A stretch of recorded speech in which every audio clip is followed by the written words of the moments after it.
y'all. What's up? It's Shantae. It's Miss Pittman. It's future.p at Instagram and on Twitter. So, the first episode of TaeTalk, which is our long form, was about the implications of reopening schools.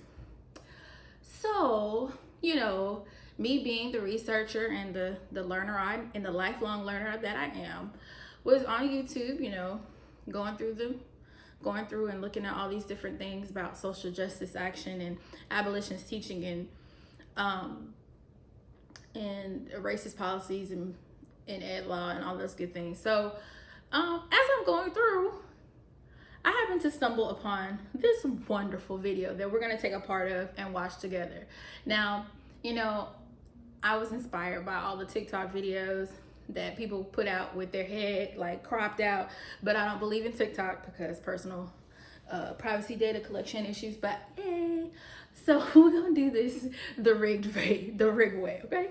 So here you go. Of course, many of the changes that are going to be necessary do cost money. As we know, schools were already dealing with budget concerns. Let's bring in our senior business correspondent, Stephanie Rule. Steph, good morning. First of all, help us understand when they shut down, how does that impact the district revenues? Well, here's the thing. District revenues are not impacted whether or not schools are open or closed. And the bigger issue, budgets don't change. The school budgets have been set for the year. What has changed is how much money it will cost to send our kids back to school safely. And as it stands, education funding in this country, only 8% of it comes from the federal government. That means 92% of the money has to come from local states, local cities. And just think about it. In this last year, since the pandemic, revenues have gone down significantly. We're not getting much in sales tax and other incomes that cities are reliant upon. So when you think about all the things Dr. Gupta just mentioned, all the protocols, the social distancing, the hand sanitizer, the plexiglass, this costs a huge amount of money, and they just don't have it right now. Well, that begs the question, Steph, where's that money going to come from? 8% Thank you, Carson. You got states that need to reconfigure their schools. How do they pay for it?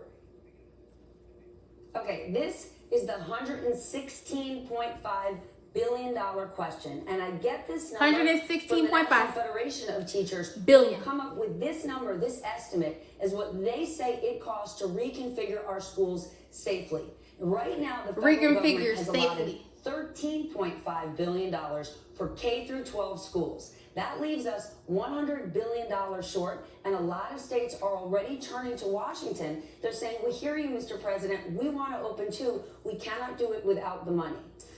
So we also look around the globe to see how this is working successfully in Hong Kong, in Italy, in Germany. They're subsidizing laptops for low-income students. At some point, where this seems to be working with kids going back, you're getting the help from the government. What is it going to take for us to... Oh, what a concept.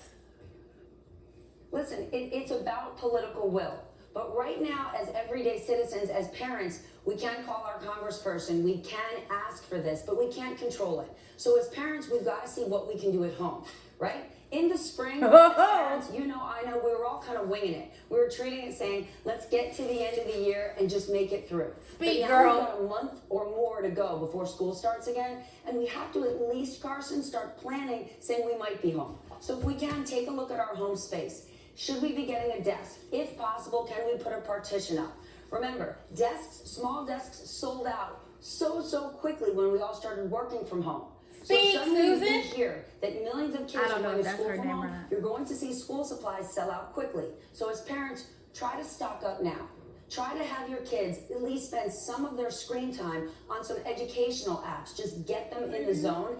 And if you can, start saving. Or $10, people could $20, donate $50 these a dang week things and put some money away now. You may be able to save up so you can get yourself an iPad or a laptop. As you said, in other countries, we did see kids have the government send them computers at home. Hot take. So basically, the government needs to get on their I can't say that word. I said I wasn't going to cuss. But other governments are subsidizing these things that they see to equalize and mitigate those inequities. Okay, great. She's not done. Couple more seconds. All right. seeing that across the United States in a national way. So if we don't get it from the government, it would be great if we did. We got to start at least having a backup plan at home if possible. Backup plan shouldn't be the backup plan. It should be the first plan. Brick and mortar learning and telelearning, so to be prepared for it is great advice. Steph, thanks so much. We appreciate it. Yeah. All right. So maybe if you don't want to believe me, maybe you'll believe the people who were on the Today Show. And that was Carson Daly from TRL. This has been a mini TED Talk. Hope it's been fun and informative.